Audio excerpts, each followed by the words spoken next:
Selamat pagi, siang, sore, dan malam, Bu Setia dan teman-teman semuanya. Perkenalkan, kami dari kelompok 8 yang akan mempresentasikan chapter 15 mengenai Foundations of Organization Structure.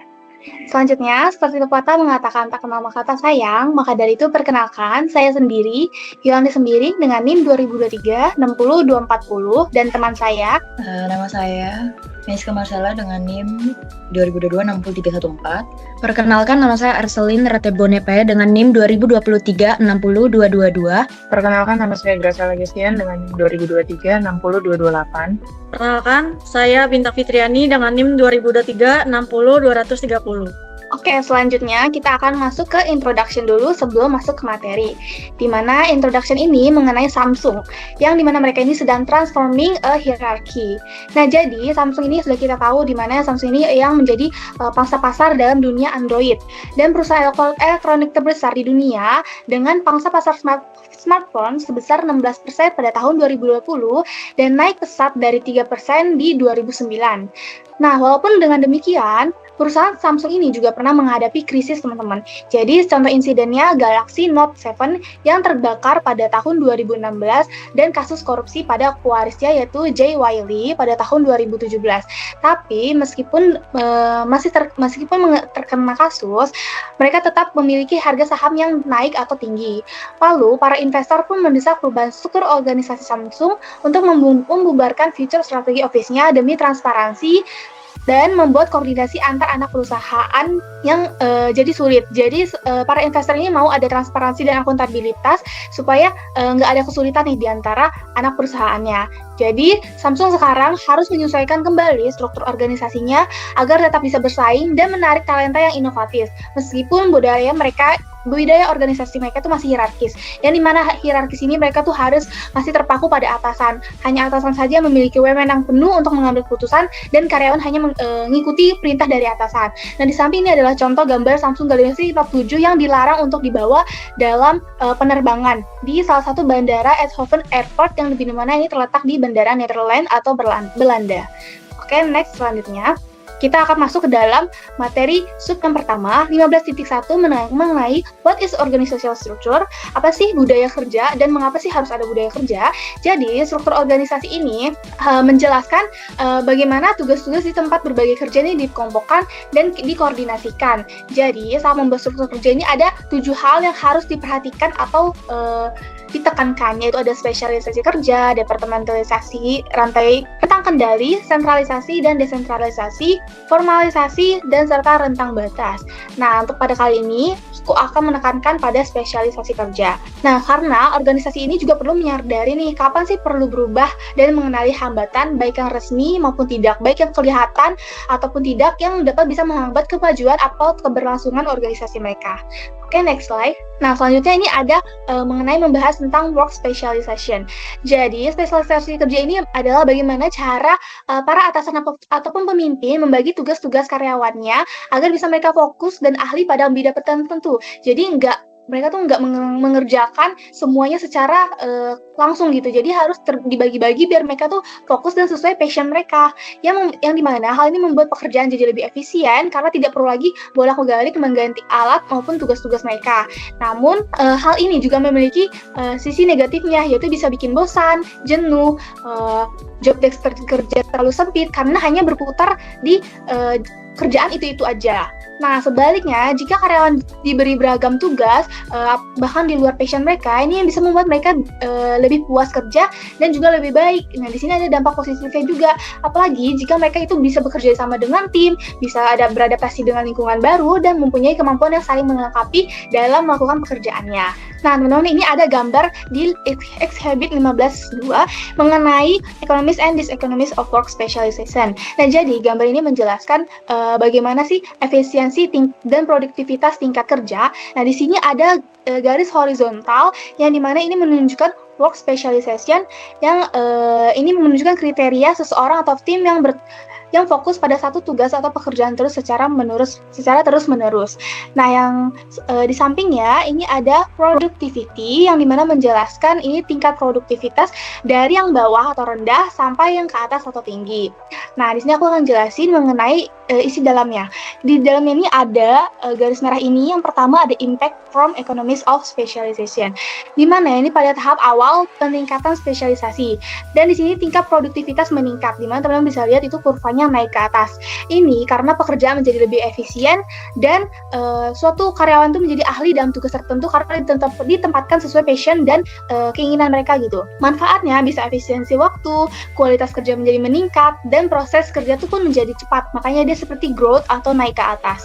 Nah, ini di puncaknya ini di tengah-tengah ini disebut dengan puncak produktivitas, di mana ini merupakan titik optimal di mana tingkat spesialisasi ini menghasilkan produktivitas tertinggi. Jadi udah tidak bisa naik lagi, di mana titik imbang ini seimbang antara efisiensi dan variasi tugas.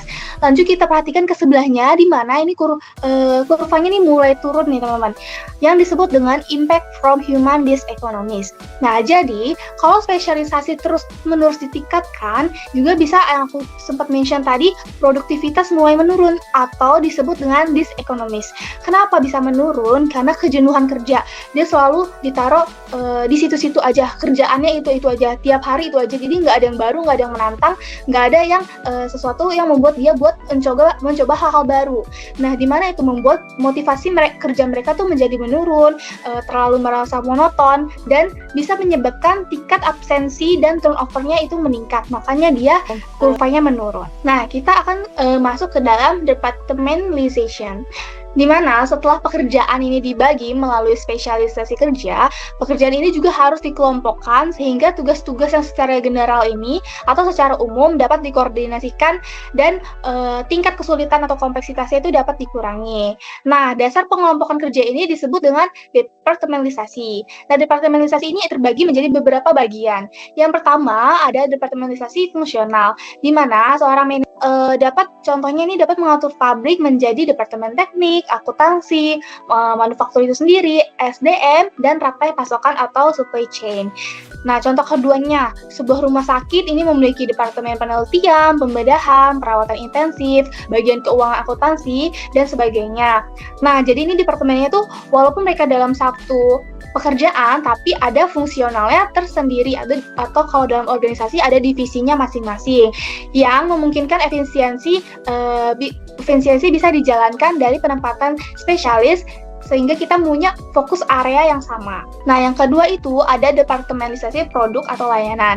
Nah, selain departemen fungsional, kita juga dapat mengelompokkan pekerjaan nih berdasarkan jenis atau produk layanan yang kita hasilkan. Contohnya yang teman-teman udah nggak sering dengar lagi, P&G, yaitu mereka juga ada yang sering kita pakai, contohnya ada samponya ya teman-teman, merek P&G, di mana mereka menempatkan setiap sektor produk utamanya. Contohnya ada perawatan bayi, kewanitaan, kecantikan, perawatan keluarga, kesehatan, perawatan kain, rumah, dan berbagai hal lainnya. Jadi nggak hanya fokus pada satu produk atau layanan aja, jadi nggak bosan atau nggak boring. Yang dimana ini juga bisa dibilang monopoli pasar ya teman-teman, tapi di sini dalam bentuk positif karena kita punya diferensiasi produk. Nah, hal ini juga harus dimonitoring di bawah seorang eksekutif yang memiliki tanggung jawab global untuk mengevaluasi keberlangsungan dari produk atau layanan yang diferensiasi. Nah, selanjutnya ini ada departemen geografis. Selain kedua hal tersebut, kita juga bisa melakukan departementalisasi geografis, yang dimana contohnya sebuah perusahaan didepartemenkan berdasarkan geografi atau lokasi atau yang sering kita dengar domisilinya. Jadi setiap fungsi dapat dialokasikan ke berbagai wilayah atau pasar. Contohnya suatu negara memiliki wilayah utara, barat, selatan, dan timur yang terbagi menjadi beberapa bagian. Nah, bentuk ini berguna ketika kita melakukan pelayanan organisasi tersebar di wilayah geografisasi yang luas dan memiliki kebutuhan yang sama di lokasi mereka. Jadi karena setiap daerah itu memiliki kriteria, budaya, dan kebutuhan yang berbeda-beda. Jadi kita harus bisa membagi atau setel mereka tuh jadi sesuai. Jadi kita analisis apa sih kebutuhan di wilayah utara ini apa aja, di wilayah barat ini apa, dan selatan ini apa. Jadi nggak semuanya disamaratakan. Oke, ini mengenai departmentalization implication for OB. Nah, jadi organisasi ini nggak selalu harus berpegang pada struktur departementalisasi yang awalnya mereka terapkan gitu. Contohnya mereka udah nerapin produk dan layanan departementalisasinya. Nah, mereka tuh nggak harus terus-menerus nerapin itu terus gitu selama keberlangsungan perusahaan mereka. Mereka bisa tuh mengubah contohnya dari produk dan layanan ke geografis atau produk layanan tuh mengubahnya ke fungsional. Contohnya, ini ada di Microsoft telah melakukan restrukturisasi lagi untuk mengelompokkan berdasarkan jenis produk dengan kelompok-kelompok yang lebih kecil dan diorganisasikan berdasarkan fungsi dan segmen geografis mereka. Dan perubahan dalam struktur organisasi ini, Microsoft juga diharapkan untuk membentuk kembali bagaimana cara mereka itu berinteraksi dengan pelanggan, mengembangkan mitra, dan berinovasi untuk menyampaikan pesan yang lebih koheren atau masuk gitu kepada pelanggan dengan serangkaian penawaran produknya mereka. Selanjutnya akan dibahas oleh teman saya, Arseli. Oke, kita masuk ke materi selanjutnya mengenai chain of command atau rantai perintah atau rantai komando. Nah, jadi rantai komando itu merupakan garis wewenang yang tidak terputus dari atas ke bawah dalam suatu organisasi. Jadi ini tuh menjelaskan siapa melapor kepada siapa dan membantu menciptakan struktur yang jelas dan sistematis dalam pengambilan keputusan serta tanggung jawab. Dan kemudian komponen utama dari chain of command ini sendiri ada wewenang atau authority, yaitu kekuasaan formal yang dimiliki oleh seseorang berdasarkan jabatannya untuk memberikan perintah dan membuat keputusan. Kemudian komponen utama yang kedua yaitu kesatuan perintah atau unity of command, di mana setiap karyawan hanya memiliki satu atasan langsung guna menghindari konflik perintah. Nah, sebenarnya kelebihannya ini strukturnya itu jelas, kemudian memudahkan pelaporan dan juga koordinasi, dan mencegah kekacauan dalam pengambilan keputusan. Namun kekurangannya itu kaku dan lambat dalam menanggapi perubahan, kemudian menghambat kreativitas dan inovasi, dan juga tidak cocok untuk lingkungan kerja yang dinamis. Di era digital dan kolaboratif saat ini tuh, chain of command itu dianggap terlalu kuno atau kurang fleksibel. Jadi banyak organisasi itu mulai memberi ruang bagi karyawan tingkat bawah untuk mengakses informasi dan juga membuat keputusan secara mandiri. Nah, kita masuk ke materi span of control atau rentang kendali, di mana rentang kendali itu menggambarkan jumlah bawahan yang secara langsung diawasi oleh seorang manajer, di mana rentang ini dapat bersifat sempit ataupun lebar. Nah, jadi jenisnya kan itu ada rentang kendali sempit dan juga ada rentang kendali lebar, di mana rentang kendali sempit itu sedikit bawahan per manajer, terus cocok untuk tugas-tugas kompleks yang butuh pengawasan ketat, namun mahal atau biaya manajernya itu banyak, komunikasinya lambat, dan juga risiko isolasi keputusan. Kemudian untuk rentang kendali lebar itu banyak bawahan per manajer, lebih hemat biaya, efisien, dan mendukung otonomi karyawan, tapi risiko manajer kewalahan jika tidak ada sistem kerja yang efisien. Nah, jadi tren belakangan ini tuh menunjukkan kecenderungan untuk memperluas rentang kendali, namun untuk menghindari penurunan kinerja, organisasi itu perlu berinvestasi dalam pelatihan karyawan agar mereka dapat bekerja secara mandiri dengan pengawasan yang lebih sedikit. Oke, kita masuk ke materi centralization and decentralization, di mana sentralisasi itu mengacu pada pengambilan keputusan yang terkonsentrasi pada manajer puncak, sementara desentralisasi itu mendorong pengambilan keputusan ke manajer atau kelompok kerja yang lebih dekat dengan tindakan. Organisasi terdesentralisasi dapat bertindak lebih cepat, lebih banyak orang memberikan masukan, dan karyawan merasa lebih terlibat dalam keputusan yang memengaruhi mereka. Sebaliknya, organisasi tersentralisasi lebih baik dalam menghindari kesalahan pelaksanaan, di mana desentralisasi seringkali diperlukan untuk perusahaan dengan lokasi internasional, tapi keseimbangan antara sentralisasi dan desentralisasi itu penting untuk menghindari masalah seperti risiko berlebihan atau kegagalan organisasi. Jadi, perbandingannya itu untuk setiap aspeknya, di mana dalam kecepatan pengambilan keputusan sentralisasi itu lebih lambat dan desentralisasi itu lebih cepat. Namun dalam aspek keterlibatan karyawan, sentralisasi itu lebih rendah, desentralisasi lebih tinggi. Kemudian untuk aspek risiko kesalahan, sentralisasi itu lebih kecil, sedangkan desentralisasi itu punya potensi lebih tinggi jika tidak dikontrol.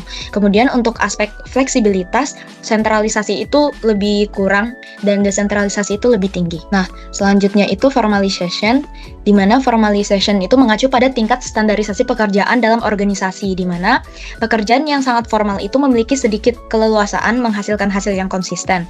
Di sisi lain, formalisasi rendah memberi karyawan kebebasan untuk menjalankan kebijaksanaan dalam pekerjaan mereka, meskipun formalisasi itu dapat merugikan fleksibilitas dan inovasi dalam struktur organisasi yang terdesentralisasi. Jadi terkadang formalisasi itu bermanfaat seperti mengurangi ketidaksetaraan gender dalam penentuan gaji. Namun selain itu, formalisasi yang adil dapat mencegah pergantian dan mengurangi kebutuhan akan koordinasi yang berlebihan, serta bermanfaat dalam situasi krisis untuk mendorong kolaborasi. Nah, selanjutnya ada boundary spanning. Boundary spanning ini merupakan aktivitas yang menjembatani komunikasi dan juga kerjasama antara unit internal dan juga pihak eksternal organisasi. Nah, untuk pengembangannya itu, yang pertama itu dilakukan oleh individu atau tim yang berperan sebagai penghubung antara organisasi dan lingkungannya, seperti klien, mitra, dan juga pemerintah. Kemudian untuk contoh aktivitasnya itu ada kunjungan ke klien, proyek lintas departemen, kemudian tim lintas fungsi. Dan untuk manfaatnya, yaitu untuk meningkatkan aliran informasi dan juga kolaborasi, mendukung inovasi karena bertukar perspektif, memperkuat jaringan profesional, dan membangun kepercayaan eksternal. Namun tantangannya sendiri yaitu ada potensi konflik antar kepentingan, kemudian risiko kebocoran informasi rahasia, selanjutnya memerlukan keterampilan komunikasi dan diplomasi yang tinggi. Kemudian kita masuk ke 15.2 yaitu Common Organizational Framework and Structures, di mana materi yang pertama ada Simple Structures. Nah, jadi struktur sederhana umum itu ditemukan di perusahaan rintisan dengan sedikit tingkat departementalisasi, rentang kendali luas, dan juga wewenang terpusat pada satu orang. Nah, struktur ini tuh cepat, fleksibel, dan murah, namun bisa menjadi tidak memadai seiring pertumbuhan organisasi. Nah, jadi karakteristik utamanya itu hanya ada 1 atau 2 level manajemen, kemudian wewenang itu berpusat pada pemilik atau pendirinya, kemudian yang ketiga itu komunikasi langsung dan informal. Nah, untuk kelebihannya yaitu responnya itu cepat terhadap perubahan, kemudian biaya operasionalnya lebih rendah, kemudian koordinasinya itu lebih murah.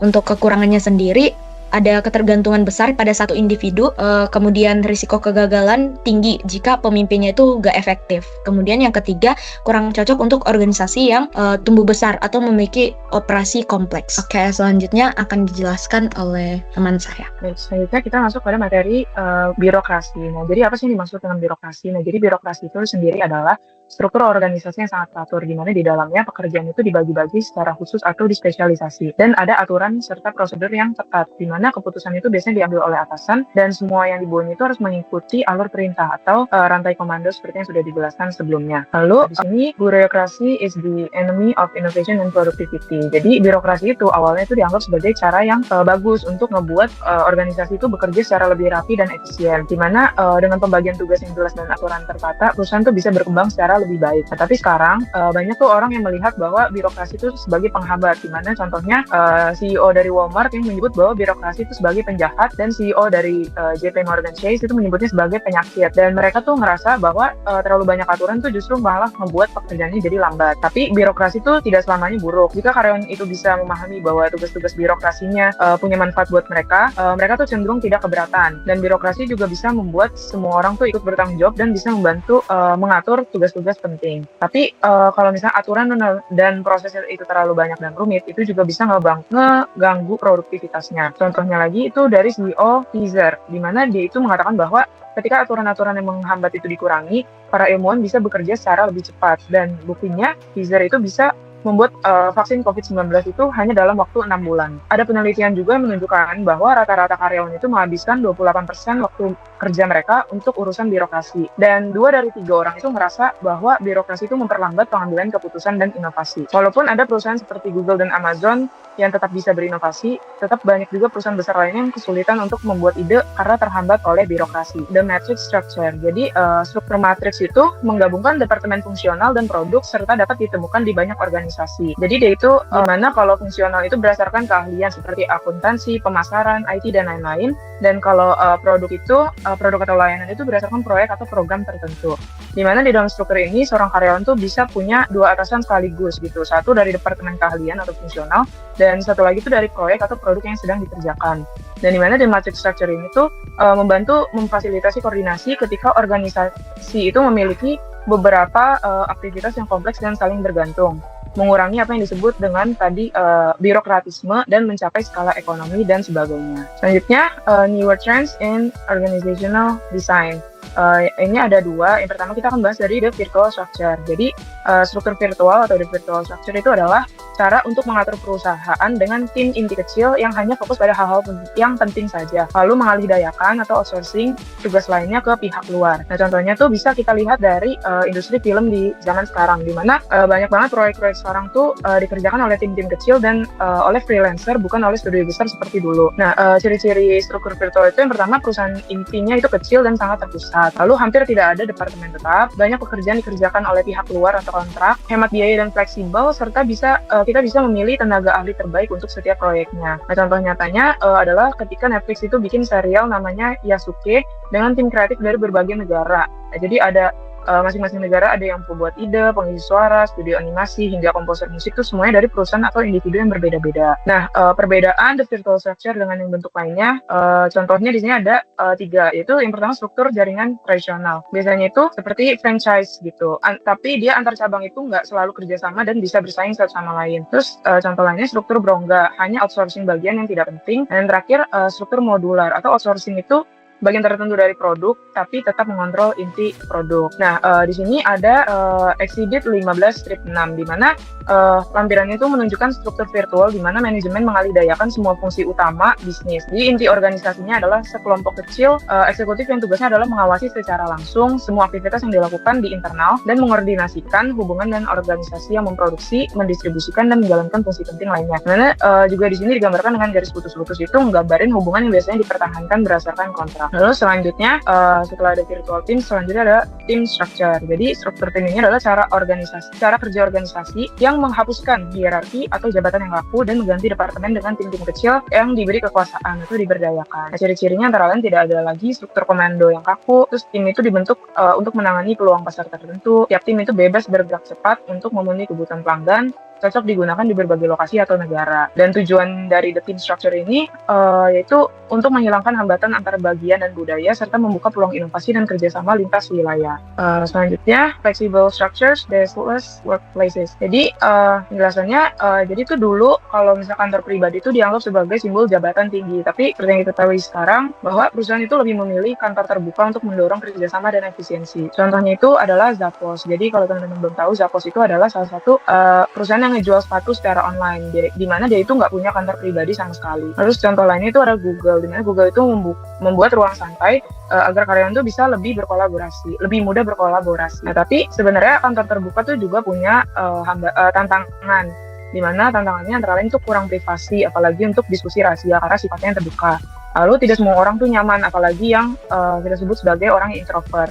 Terus kerja klien tuh bisa terganggu jika ada ruang yang aman dan tertutup. Nah, solusinya bisa dengan membuat loker pribadi untuk barang bawaan, di mana setiap karyawan itu bisa menyimpan barang-barang pribadinya di loker yang sudah disediakan. Lalu earbuds atau ear headphone untuk mengurangi kebisingan. Terus ada juga ruang rapat tertutup untuk pembicaraan penting, dan pembagian tugas dan tanggung jawab harus jelas agar kerja tetap terarah. Baik, untuk selanjutnya akan dijelaskan oleh teman saya. Selanjutnya kita akan membahas tentang the circular of structure, yang dimana dalam proses ini tuh adanya terdapat proses perampingan, yang dimana proses perampingan itu merupakan proses pengurangan ukuran tenaga kerja untuk efisiensi yang berdampak untuk yang dimana perampingan itu sering dilakukan untuk memangkas biaya, terus untuk meningkatkan efisiensi ataupun merestrukturisasi susunan organisasi, yang dimana organisasi yang melakukan perampingan dapat melibatkan pemutusan hubungan kerja seperti PHK, pensiun dini, ataupun pengurangan jumlah karyawan melalui perhentian perekrutan, yang dimana dalam proses perampingan ini memiliki dampak yaitu pengurangan biaya versus dengan penurunan moral karyawan, yang dimana dalam proses manajemen diperlukan perencanaan yang matang dan komunikasi yang transparan, yang dimana perampingan sendiri itu juga memiliki dampak yang positif maupun negatif, yang dimana itu dampak positifnya itu termaksud dengan pengurangan biaya, peningkatan efisiensi dari karyawannya. Ada pula dampak negatifnya, yang dimana itu termaksud penurunan moral karyawan, yang dimana itu kurangnya pengetahuan dan keterampilan dan kerusakan reputasi dari organisasi tersebut karena sering melakukan PHK. Jadi orang-orang tuh nggak ada yang mau masuk ke sana karena takut kan adanya PHK mendadak gitu. Yang dimana tuh penting bagi organisasi untuk mengelola perampingan mereka tuh secara efektif. Yang dimana dalam hal ini tuh mereka perlu melibatkan perencanaan yang sangat matang, komunikasi yang transparan, dan dukungan bagi karyawan yang terkena dampak. Biasanya kalau misalnya ada PHK kan biasanya dapat pesangon gitu. Why do structure differs? Yang dimana tuh struktur organisasi dipengaruhi oleh beberapa faktor. Yang dimana itu ada faktor yang akan mempengaruhi struktur organisasi, termaksud struktur organisasi tersebut, mulai dari ukuran organisasi, teknologi yang digunakan, lingkungan ataupun institusi yang terlibat di dalam organisasi tersebut. Yang dimana tiap-tiap organisasi itu akan memiliki struktur yang berbeda tergantung pada faktor-faktornya. Biasanya itu dimulai dari tingkatan CEO, terus top management team seperti CEO, CFO ataupun struktur top yang lainnya. Lalu ada direktur dan ada staff. Lalu dalam hal ini tuh faktor utamanya itu adalah strategi, ukuran, teknologi, lingkungan, dan institusinya. Lalu organizational strategis yang dimana itu strategi dan struktur harus selaras untuk mencapai tujuan. Yang dimana itu organisasi harus saling terikat. Yang dimana strategi organisasi akan menentukan tujuan dan rencana organisasi.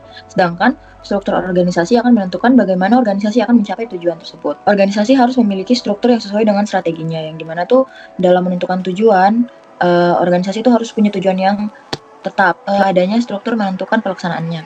Yang dimana itu dalam hal ini tuh organisasi harus memiliki struktur yang sesuai dengan strateginya. Ini tuh merupakan tanggung jawab sosial dari organisasi dan keberlanjutannya. Yang dimana itu integrasi CSR dan keberlanjutan dalam strategi dan struktur itu penting bagi sebuah organisasi. Yang dimana kita bisa lihat kan sekarang banyak perusahaan yang punya bagian CSR-nya sendiri dan keberlanjutan, yang dimana itu akan mendukung keberlanjutan dari organisasi itu tersebut. Yang dimana biasanya adanya growth kolaboratif yang merupakan contoh perusahaan yang berinovasi pada ruang CSR dan keberlanjutan. Perusahaan dapat mengintegrasikan CSR dan keberlanjutan ke dalam strategi dan struktur organisasi mereka. Selanjutnya akan dilanjutkan oleh teman kelompok saya. Oke, selanjutnya itu bicara tentang organization change. Jadi ini tuh dia sangat mempengaruhi struktur organisasinya. Nah, organisasi ini dia mempekerjakan 2.000 orang atau lebih, cenderung memiliki lebih banyak spesialisasi. Jadi lebih banyak kalau misalkan dia organisasinya itu jumlahnya banyak, orang banyak, dia lebih banyak akan mendapatkan lebih banyak departementalisasi. Nah, dia juga lebih banyak jenjang vertikal dan lebih banyak aturan serta regulasi daripada organisasi kecil lainnya. Namun, ukuran ini dia menjadi kurang penting karena saat organisasi berkembang, karena ketika ukurannya itu dia besar, dia tuh bisa bikin orang yang dalamnya itu nggak bekerja dengan konsisten gitu. Terus yang kedua ada teknologi. Nah, teknologi ini dia menggambarkan cara suatu organisasi untuk mentransfer masukan menjadi keluaran. Nah, setiap organisasi ini dia memiliki setidaknya satu teknologi untuk mengubah sumber daya finansial, manusia, dan fisik menjadi produksi atau layanan. Lalu yang ketiga itu ada environment. Jadi untuk meminimalkan ketidakpastian di arena pasar utama, para manajer ini dapat memperluas struktur mereka untuk merasakan dan menanggapi ancaman. Nah, lingkungan organisasi ini memiliki 3 dimensi. Yang pertama itu ada capacity, volatility, sama complexity. Terus yang keempat itu ada institution. Nah, faktor lain yang membentuk struktur organisasi itu adalah lembaga. Nah, ini tuh adalah faktor budaya yang bertindak sebagai pedoman untuk perilaku yang sesuai.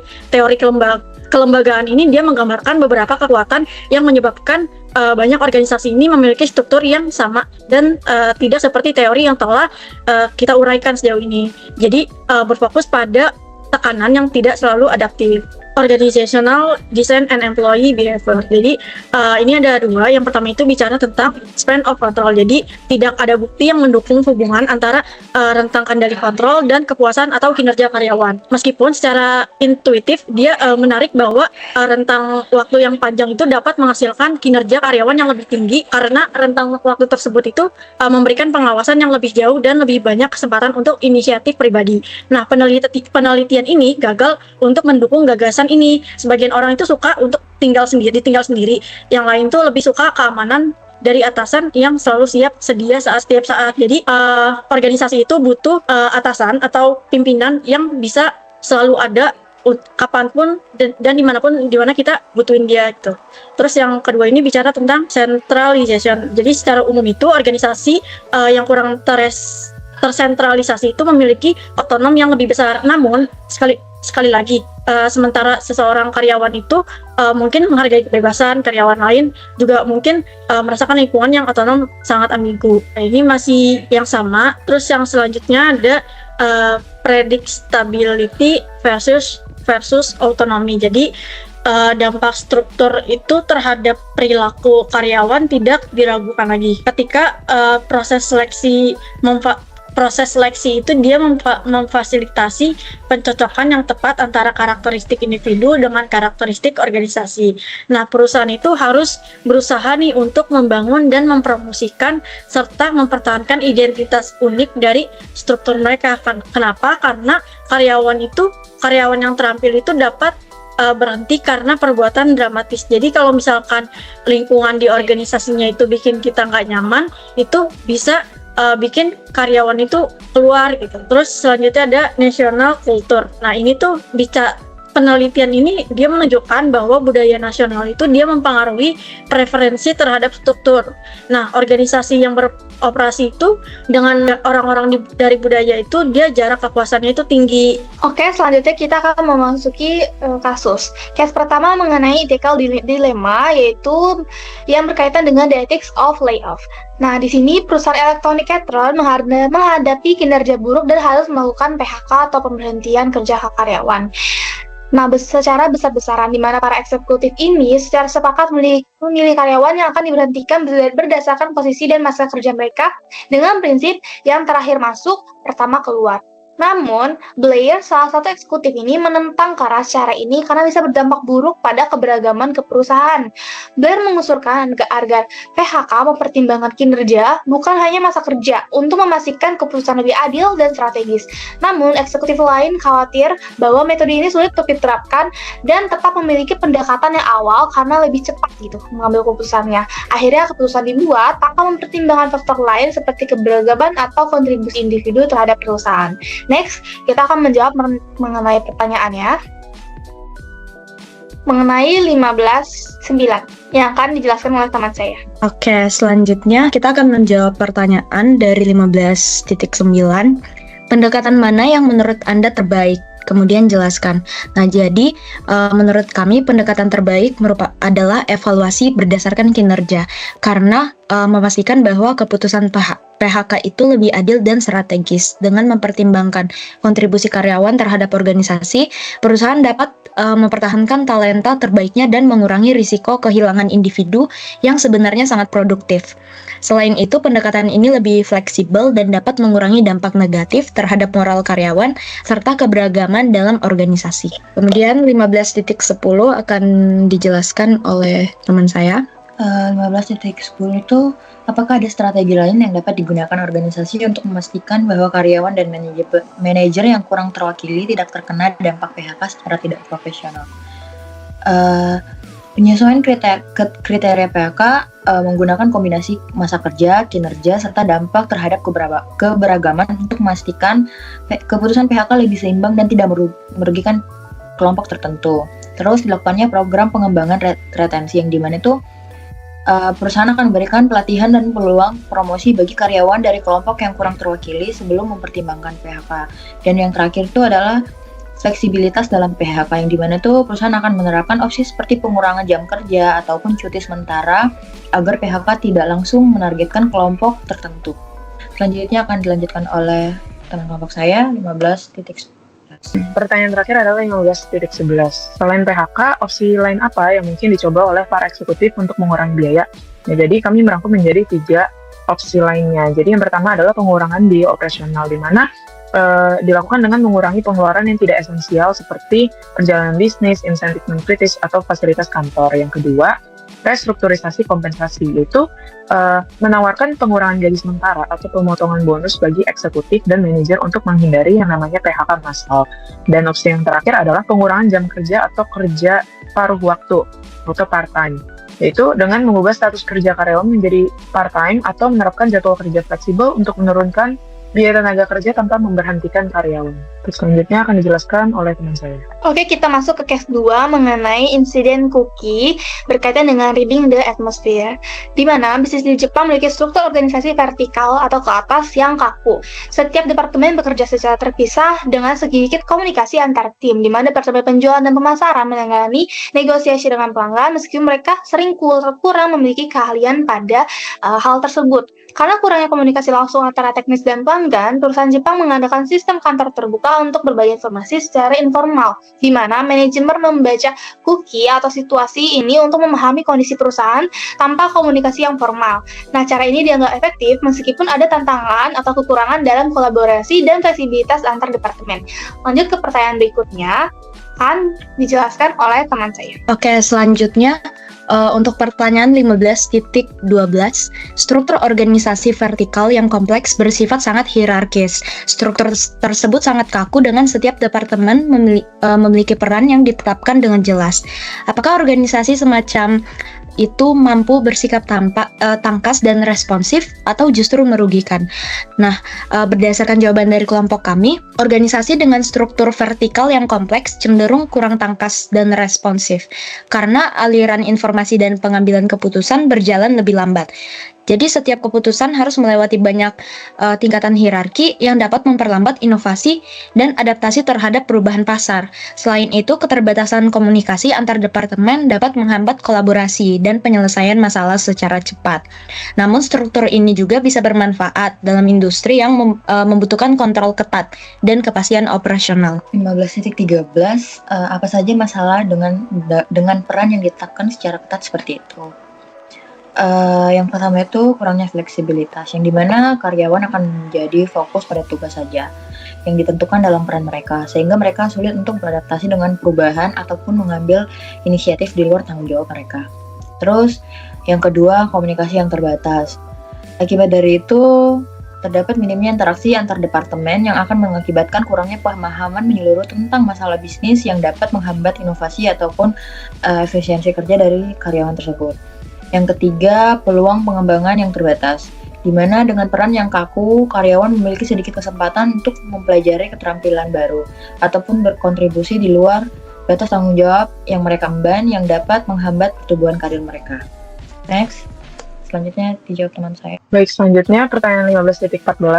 Apakah membaca situasi hanya sekedar menguping dan memata-matai orang lain? Apakah sebagian besar karyawan merasa nyaman dengan situasi ini? Jawaban dari kelompok kami yaitu membaca situasi dari kasus cookie ini bukan hanya sekedar menguping atau memata-matai, tetapi lebih kepada memahami dinamika lingkungan kerja dan menangkap isyarat nonverbal untuk memperkirakan tindakan yang diperlukan. Di mana dalam budaya kerja Jepang sendiri, berbagi informasi secara informal itu dipandang sebagai cara yang efektif untuk memastikan koordinasi tanpa harus mengandalkan komunikasi formal. Nah, tapi nggak semua karyawan itu merasa nyaman dengan sistem ini, terutama bagi mereka yang lebih menghargai privasi atau lebih terbiasa dengan komunikasi yang lebih langsung dan eksplisit. Oke, selanjutnya mengenai pertanyaan bisa melalui kolom chat di bawah yang sudah kami sediakan. Dan sekian dari presentasi kami, kurang lebihnya mohon dimaafkan. Terima kasih.